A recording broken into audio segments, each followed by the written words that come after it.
Welcome to the Multipurpose Room, a podcast helping school organizations and school administrations achieve their goals. Each episode discusses real-life topics that PTAs, PTOs, and school staff are dealing with. Our hosts and guests offer practical tips, learnings, and best practices to achieve their desired outcomes. And here are your hosts, Wesley and Deborah Jones.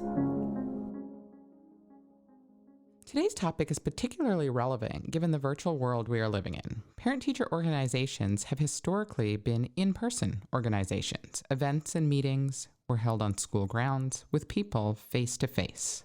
Even where there may have been a virtual connection or a recording, bylaws often precluded attendance and voting from being counted for remote attendees. This method of operating just isn't feasible in light of the pandemic and many schools being 100% virtual at this point. So how does a PTA or PTO adapt? Today's guest, Selma Avdicevic, is a longtime PTA leader from Montclair, New Jersey, has taken up this effort for the last 3 years for her PTA. She has modernized the PTA in her town. Welcome, Selma. We're very happy to have you here today. Thank you for having me. I love being here with you. Why don't you tell me a little bit about your background in PTA history? Absolutely. Well, first I want to clarify it's Montclair, New Jersey. Yes, thank you. California. Indeed, there is. There's one in California close to where I am now, but it is Montclair, New Jersey that we're talking to here. Because, funny story, we were actually on vacation one year in Curacao, and we ran into a family from Montclair, and they said, well, you're from Montclair. No, we're from Montclair. How do we not know each other? Our children are in the same grade. And we realized they were from California. Yes. So, they're both great places. I've actually visited both, and both are fabulous towns. There you go. And well, you actually, for the listeners, Deborah actually lived in our town. Indeed. For a little while. Indeed. I lived in the New Jersey PTA version. Yep. So anyway, yeah. So I personally got involved in the PTA when my oldest son, who's now an 8th grader, started pre-K here in town. We have a wonderful Montclair Community Pre-K, which is a fantastic organization that provides early learning and preparation for kindergarten. It's a combination of private-public partnership, and there's New Jersey State certified. It's just a wonderful place for those that are interested. They can find more about that on their website. So when our son started there in a 3-year-old classroom, I felt like there was a need for me personally to somehow contribute and help in the building and support teachers for what they are doing every day for our kids. And we realized that the pre-K, unlike all the other elementary schools, didn't have a PTA organization. So we started one, and we started doing events and things. So that's sort of how it happened. We organized book fairs, organized bake sales, and things like that, just community events, and so on and so forth. And then my kids went on to their elementary school, and then I became involved there, eventually becoming a PTA president there as well. And then my kids are in middle school, so I'm now vice president of the PTA in their middle school, all the while working full time. Doing it all. I always feel like there is this urban myth about what PTA is and who PTA parents are. There's this idea of it being a white suburban housewife that is sort of hogging all the resources and doing all the work. And while there is a portion of our parents who are white suburban housewives, what we're proud to see especially in our town, because that's what I'm familiar with, is that I think more than 50% of parents who are actively involved in advocacy for our students and our children and our teachers are actually full-time working parents who do this in their free time. And that's totally amazing. That's great. And I think it's really important to have that diversity of representation of working and non-working parents, as well as socioeconomic and racial diversity within the PTA. I know that that's something that you and I talked a little bit about previously. Yes, we did. We're hoping to make even bigger strides going forward. There has been, due to the current events, it should have been sooner, really should not be lagging behind.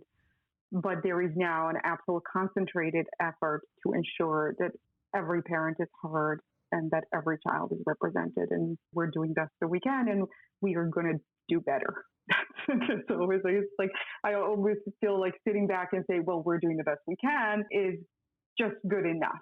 It's like you have to be uncomfortable, you have to push forward, and you have to make sure that even when it's not your particular personal interest that you are standing, you have to represent every child in the district and every parent. That's right. And we're hoping to get there. No, I find how this topic is actually super related to that, because modernizing the PTA and getting it online in an accessible way actually can help that endeavor in order to reach more parents. And so I know 3 years ago, you took part in a project to help modernize, and I'm doing air quotes here, your town's PTA, and it started with the website. Tell me a little bit about what were the challenges with the prior solution that kind of spearheaded this project? Well, specifically for our town, the websites that we were operating with were built in 2000 and 2001. So that alone should tell you what kind of technology we were working with, those that are familiar with how websites work. And it was a proprietary technology, so very few people actually knew how and what to do with this thing. And it became this dinosaur that we always felt like it's a Sisyphus work, pushing it up the hill, only whatever we do, you touch a wrong button and you put in wrong code and the thing starts rolling back downhill. And every forward movement you made is one step forward and 2 steps back. So about 3 years ago, I kind of sat there and went, okay, enough is enough. I think we should update our website. And at that time, I was a PTA president at our elementary school. The thing about our town is that we have over 6,000 students. And we have 11 buildings, and therefore we have 11 PTAs. So I was, it was 1 out of 11. And so I had to go to our council, PTA council, of all the 11 schools and persuade everyone that this website is really just totally antiquated and awful, and that our lives and our jobs would be infinitely better and easier if we actually moved with the times, dropped the thing, and just built all new websites. So, as you said, it took 3 years. It took 3 years of persuading and conversations and meetings and budgeting and finding the right contractor to do this for us. And I was actually almost at the point of giving up, which was very hard for me to admit, and I'm not a person who gives up. And at about, I think, February, and then the pandemic hit. And then I was like, okay, this is a sign. Yep. This has to happen. Now, it doesn't really matter whether or not I have time, if I am available, what kind of money is available, who is available. This has to happen because we are now, as you mentioned in your intro, we are now a fully virtual organization. There are no more excuses, and there is a definite need for this website to exist. And when people talk about websites these days, it's more people feel that the websites may potentially be a little bit antiquated as well, because we spend so much time on social media, which accounts of which we also have, but we felt there had to be a home space for the PTA, right? Because there is a certain amount of data and information that you want your members and your constituents. Even we always kind of think, I know, the PTA wants us always to say that we service our members, which we certainly do, but no one's excluded. So whatever we do for the members, it is freely available to everyone who is not a PTA member, because we don't want there to be parents and children in districts that are excluded from services, community events, or anything that we do, because after all, we are a community. So we felt sort of this now has to happen. So a committee of one. Selma just raised her hand, by the way. I know. Well, actually, I did have some help. I'm not going to take all the credit.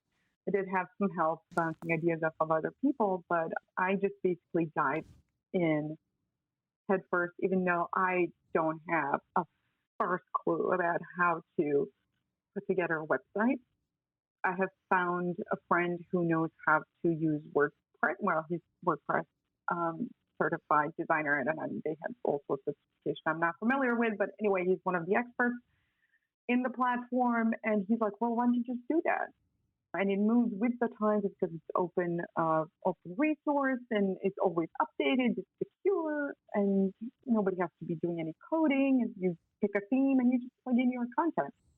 Well, just quote unquote. What took about 3 months of kind of twisting arms and pushing people and giving deadlines and extending deadlines. Because you were doing 11 different ones, right? 11. Myself and one other parent, Kate, who was at the time at our middle school, we created sort of a framework, which we then cloned. And then, as inevitably happens, people are like, well, I don't want this, I don't need it. And we're like, well, you do you. Like, we have given you the framework and you work within that framework to create what is good for your school and your constituents and your members and your community. But there are certain overarching things that needed to be presented based on what we are and who we are as an organization. So all of a sudden, I found myself in this situation answering questions like, well, my header is not working in Beaver Builder. And, it does this funny thing where it goes to the left. I'm like, I don't know. That is. But guess what? I am going to spend the next 2 hours learning it. I'm going to learn it and I'm going to fix it for you. And I'm going to help you fix it and help everyone else fix it. So that was the last 3 months for me. So I can now claim to be more or less pretty decent WordPress website designer. Yeah, you didn't put that in your background today. You should add that to the resume.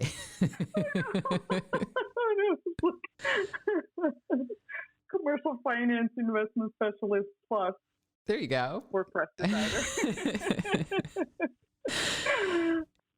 But we successfully, the goal has always been to launch before the first day of school. The first day of school this year, so the fall 2020. School year. Yeah. That's right. And in our town, the school started September. Starts always late. Starts after Labor Day. So started on September 10th, and the idea was to launch by September 1st, so that parents will have a minute to get used to it and to see that they have been updated and to understand the type of information that is now consumed on them and use them as a resource. So we have compiled large lists of local organizations, all of their websites, all of their services that they are offering, going all the way up to the county level here. And I think we have some state websites, organizations that operate within Montclair.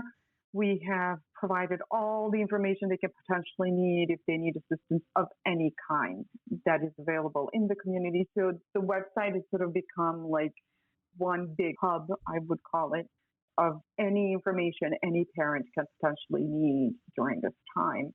And we publish, the calendar is live.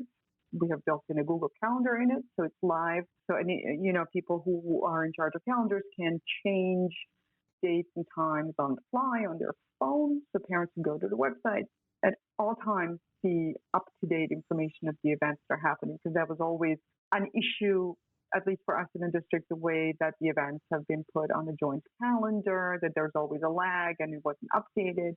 So this one is definitely updated and when we say updated, we mean 60 seconds. So it's your one source of truth now, is that website? So, yes.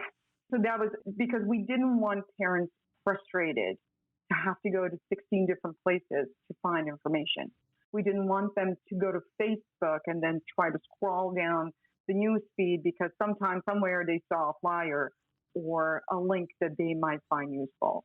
This way, everything is in one place, and they will just have to go to that one link and they will find everything that they need. And if the information is not public, so therefore not listed on the website, there's a link for private websites where they can click in and join and put in their login information. So that's what we try to be. And just this constant and a source of information that is verified. Yep. And that is accurate. And I think I got a text from one of my friends, and I always laugh when I remember that. She said, and she's a corporate attorney. And she goes like, all these working legs are making my heart sing. So that when I got that text, I felt like I was like, my job here is done. Yeah, you've achieved the pinnacle of success there.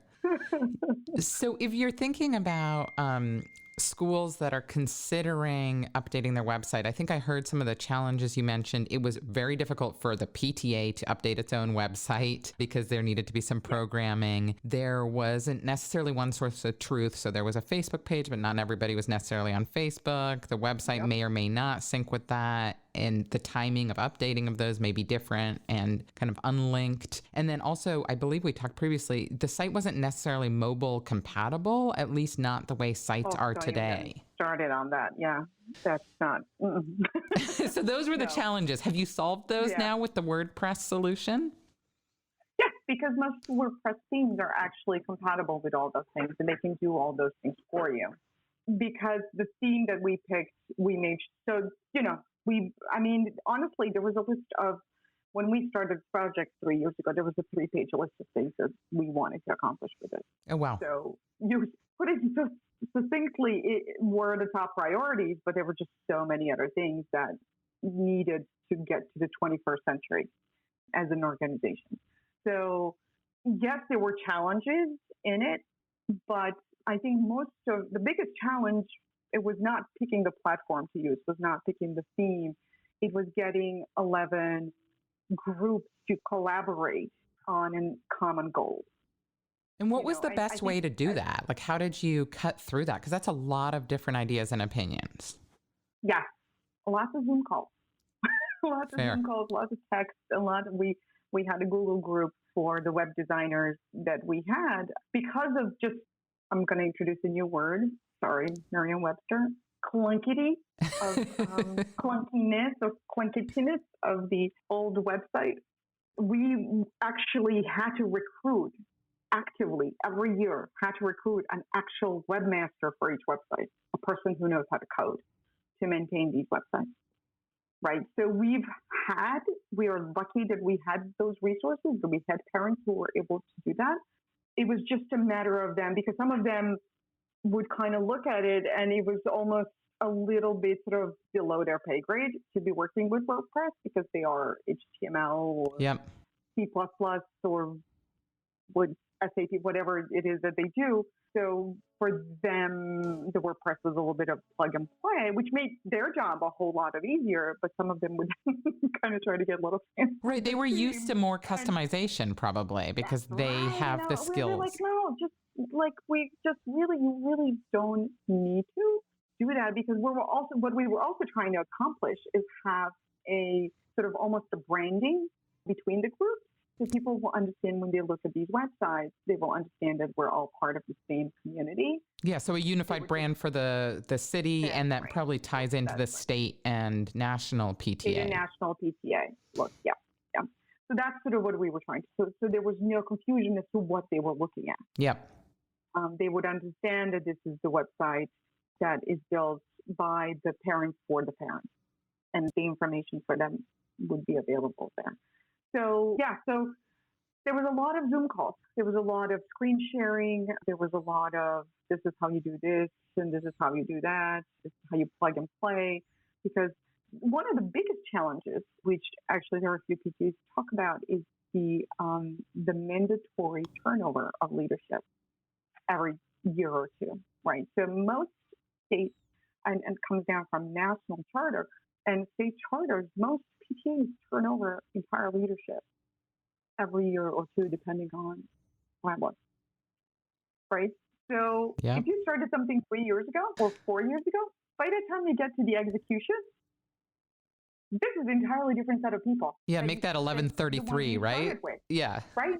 Exactly. So it's like, we were having conversations, like, entire spring, there were conversations and Zoom calls, and when we're doing this, we're changing this is happening, we're moving forward. For you to get to August, July, actually, one of the new starting PTA presidents to go, oh, we don't want to change our website, we're fine. And you're going to go, you're going to go freak out. Look, what do you mean we're not changing your website? Right. And that's when because she just simply wasn't aware that this was a project that was happening. And at some level, that is my fault for not introducing myself. There was clearly no correct transition of leadership at their particular unit because the previous president didn't share this particular project with them. So there was that. And, and that's the situation when you're kind of 5 minutes to 12, that's a situation where you go, well, you kind of have to. Yeah, right. Like, I'm sorry that you don't want to, but this is happening and you have to do it. You don't always want to put people up against the wall and do that to them. But, everyone else in the room, I quote unquote again, in town going, this is happening. We're doing this. You're the last person standing. You have to do it and we'll help you do it. And I think that was probably the proudest moment when other PTA groups in town were like, look, we understand, we hear you. However, this has to happen because we have seen the light. Like, we may not have wanted to be doing this spring because everybody's stressed out.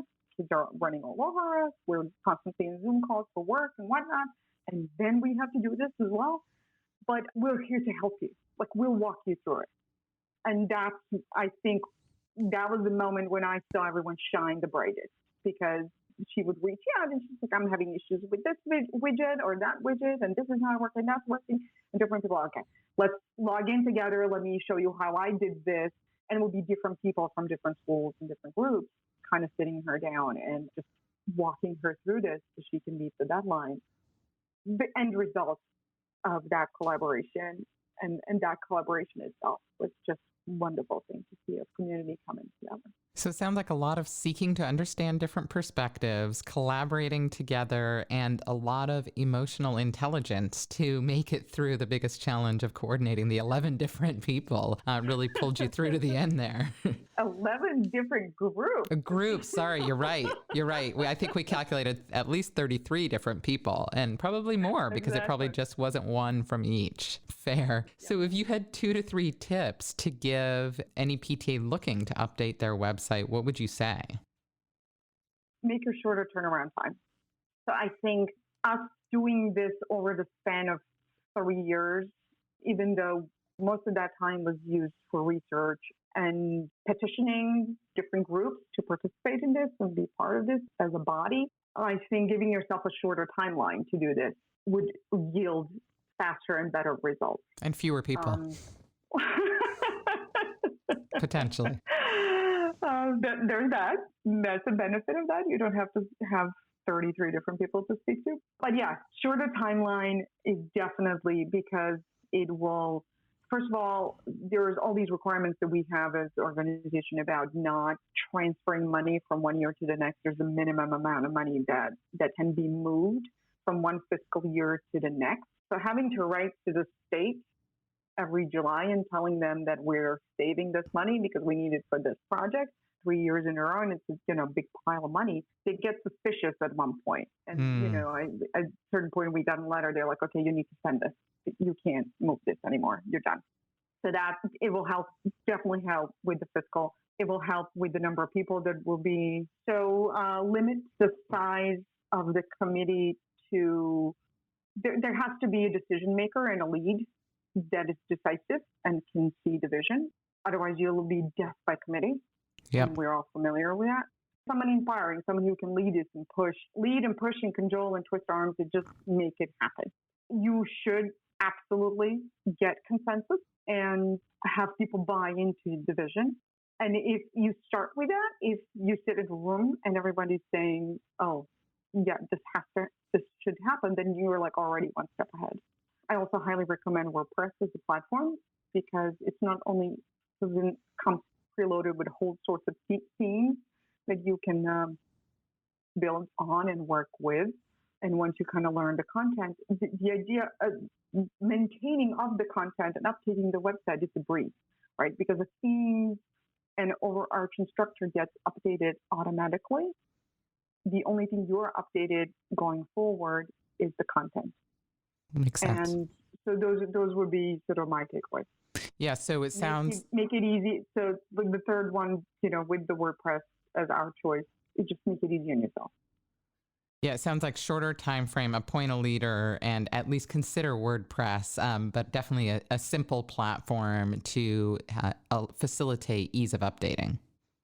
Right, because you want parents to be involved on every level. Yep. Right, and while it's good to have someone who's an expert in the subject matter, but if parent needs to be involved, and this is something they do, even though they're not experts at the website and communications, like this would be something a working parent can do from their either home computer or work computer. They can update content to the website and feel like they've contributed to the community. Which is great. So that's, just fine little jobs for people. Yep. Yeah, even if they're updating just one section of the site, it's very helpful to have many participants. Yep. Yeah, and then just delegate. Delegate makes everyone's job, makes people feel appreciated and involved, and makes them feel like they're doing something to help. And many hands make light work. So that is also helpful as well. So much lighter. And the website isn't the only thing that you've had to modernize. I mean, the way meetings are run has changed out of necessity. What have you guys been doing around that? Thankfully, I think for everyone up to that point, and I think that's the national PTA rule, that all the meetings have to be held in person, especially the voting meetings, right? There's no proxies. You can't vote via Facebook or live or however else you're holding your meeting.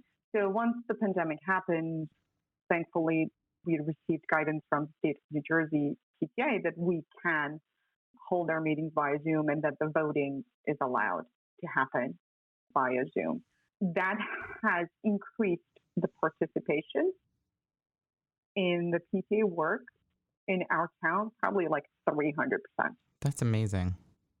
Right, because when you're demanding, and we kind of noticed this trend about 3 or 4 years ago when we started broadcasting our meetings on Facebook Live, we felt like parents would participate. It's just like people can't physically be in a school building at 9:30 a.m. Yep.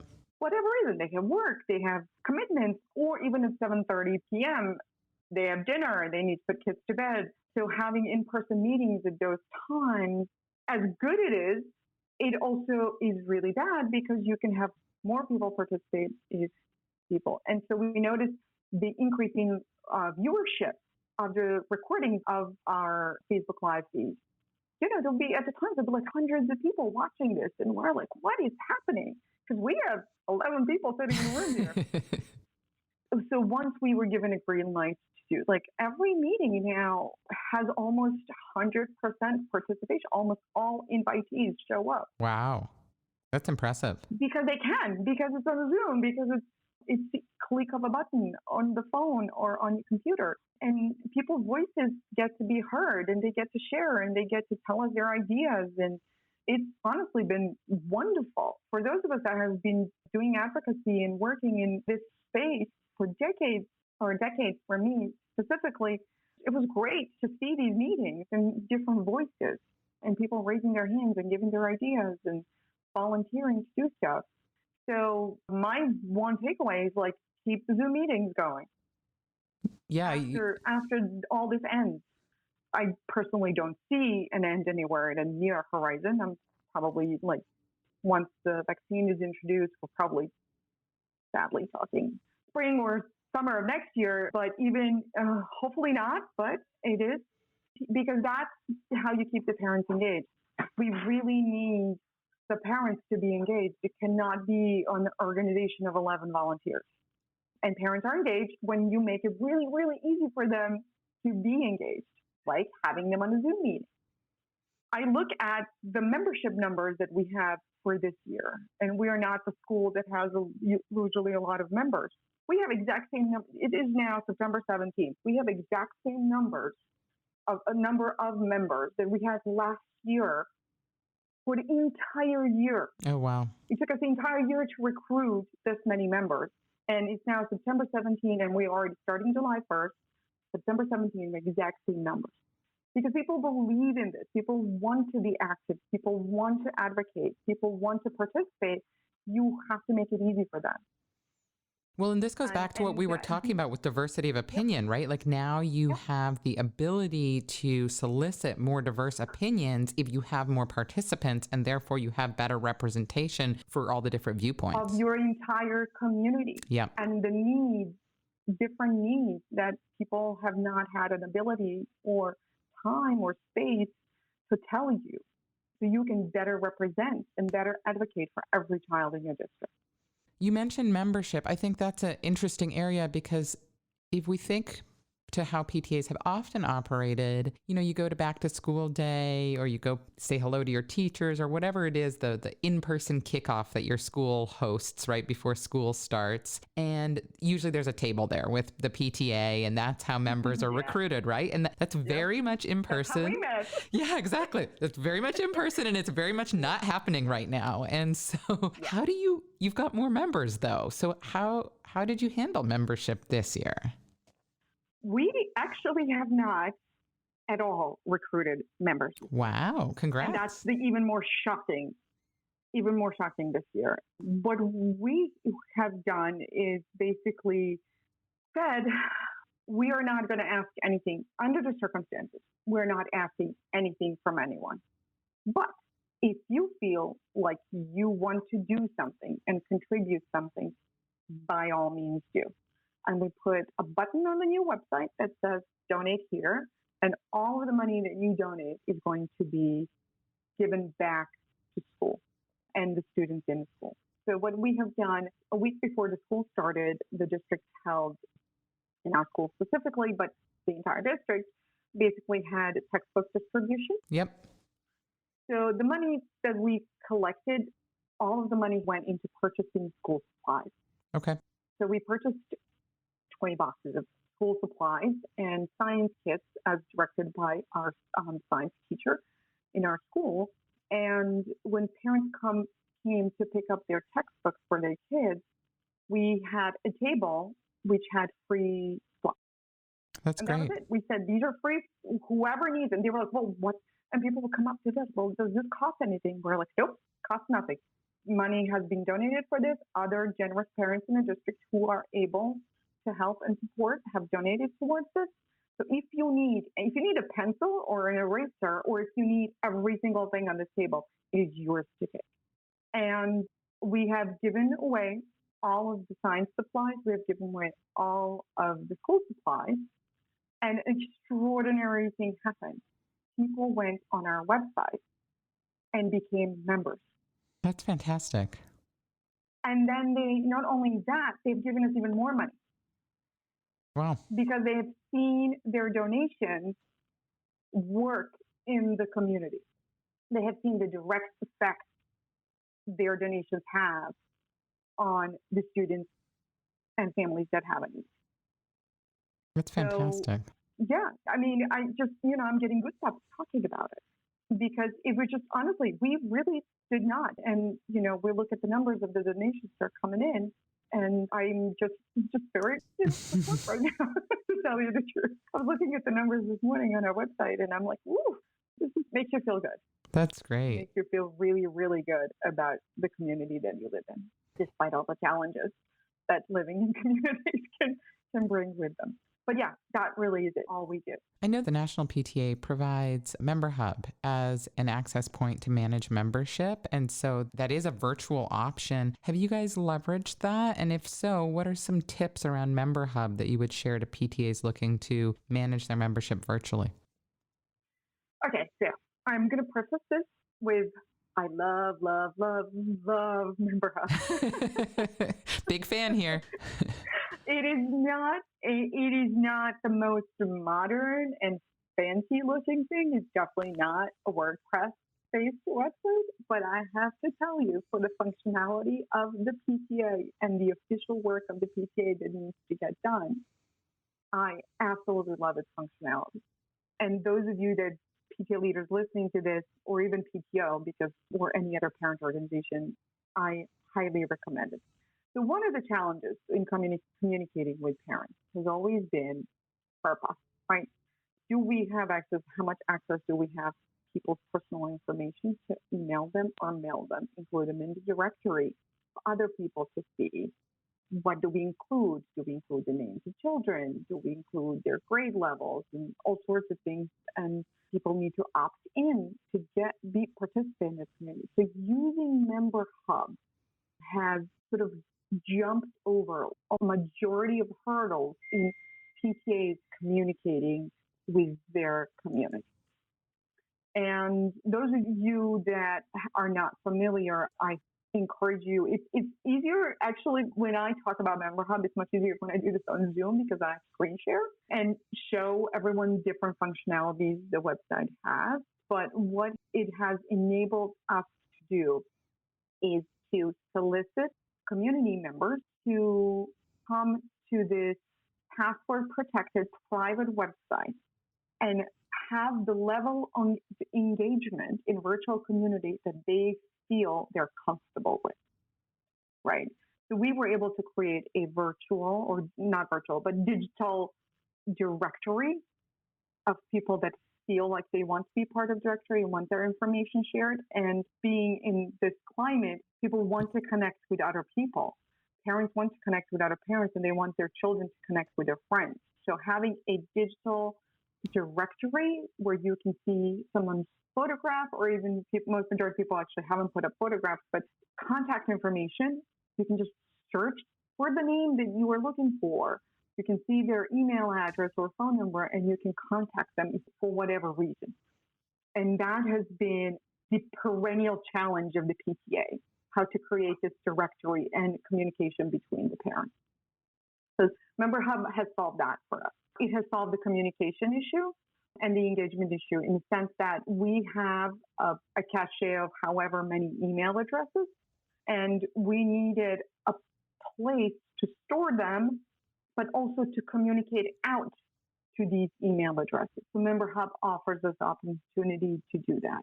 We can email every single person on that directory, and they can receive our weekly newsletter with all the information that they need for that week, all in one place. Again, it's all about simplicity. Everything is in one place. And then parents can create their own little sub-hubs, like almost like virtual pods or however they want to call them. We're actually not encouraging pods, but we have organized our Member Hub based on the grade level and the homeroom level, right? So we are inviting parents to join the hubs that are their grade level, and they will receive information, exchange information for everyone who is in that grade. And the homeroom is obviously the homeroom for their particular child, which can have anywhere between 18 and 25 kids, and consequently anywhere between 25 and 50 parents who are of those children, and they can communicate with each other in their little homeroom or the grade level, however they want to organize themselves. So we have found, because this is pretty new, Member Hub has been in use. We were required by the state of New Jersey PTA to use it for the last 3 years, but we've only used it to the point where we would upload the names of the people who became members and their membership dues. We actually haven't used any of this other functionality. So when we were actually transferring the website, I kind of looked into the Member Hub as one of the options, and I'm like, wait a minute. I mean, this cannot be our website because it's private password protected. Yep. So it cannot be our outward-facing website. But we can put so much more in here, and there can be so much more communication and connectivity, right? Because one of the things about social media and having social media accounts, which is shocking to people that use social media, there is a whole other percentage, and I would say about 30 in case of our school, 30% of people who are not on social media. They're not interested in social media. They don't want to be on social media. They don't want their children to be on social media. So when you're posting things on social media as a means of communication, it is just one avenue for those people that are on social media. You're ignoring, if you're not using any other means of communication other than social media, you're ignoring a whole group of parents that should be involved, that should participate, whose voice you want to hear. Yep. And using a Member Hub gives you that, right? Even if they don't like social media, they might not necessarily enjoy having an account on Member Hub, but that does not prevent them from receiving emails right? Right. Because you have the messaging function in member hubs, and that could be the level of engagement that they are comfortable with. And they can get their one weekly email, and that is it. And that is totally fine. And you could post that same information on social media. That way, the parents who like to consume that information that way can get it that way. Right. That's right. And when you obviously just, FYI, if you're posting these things, your weekly PTA email on social media, do it in a private group, not on public page, because there will be some sensitive information there. But the focus cannot be on social media as a channel. It is one of channels, not the channel. That has been a challenge which Member Hub has solved for us. So technically speaking, Member Hub can become its own kind of, that's why it's called a hub. It can really become a type of exchange, almost akin to social media, because you can organize by these homerooms and grades, and people can talk to each other while in the Member Hub. And like I said, and that would be sort of the maximum level of engagement, using the sign-up sheets, using the whiteboards to collaborate, organizing events, putting things up on calendar that are not related to official business of the district and the PTA. Or, like I said, on the other end of the spectrum, they just get their weekly email, which is a digest of everything that happened that week on the member, and that's it. But everyone's included. Yeah, it sounds like a great tool. Where you want to, and that's sort of where you want to be. That's the space that you want to operate in. And for those listeners wondering whether Selma made up a second word, FERPA is the Family Educational Rights and Privacy Act. I know not everybody is necessarily familiar with that, but it is, of course, a very necessary act to follow as a PTA leader, and Absolutely. Member Hub definitely supports the ability to comply. Thank you. Well, thank you. This was great. We talked a lot about websites, Member Hub, and Zoom. It sounds like the PTA in Montclair, New Jersey is in a great place in this virtual world. We made up some new words. We gave some practical tips, and I hope that listeners have taken a lot of value, but I really appreciate your time, Selma. These are great insights into how to modernize your PTA. Thank you. I truly appreciate you inviting me to be your guest, and I really hope that some of this advice has been helpful to others. Thank you for this lovely podcast. This show has been brought to you by K-12 Clothing. K-12 Clothing is a PTA-Dad created business focused on providing high-quality school apparel while increasing access to educational resources through fundraising in schools. Learn more at k12clothing.com.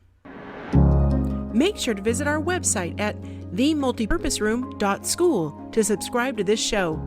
If you like the topics on this show, we share additional resources on our company blog at k12clothing.com and click on blog. Thanks to Squad Locker for making this show possible, and we'll see you next week in the Multipurpose Room.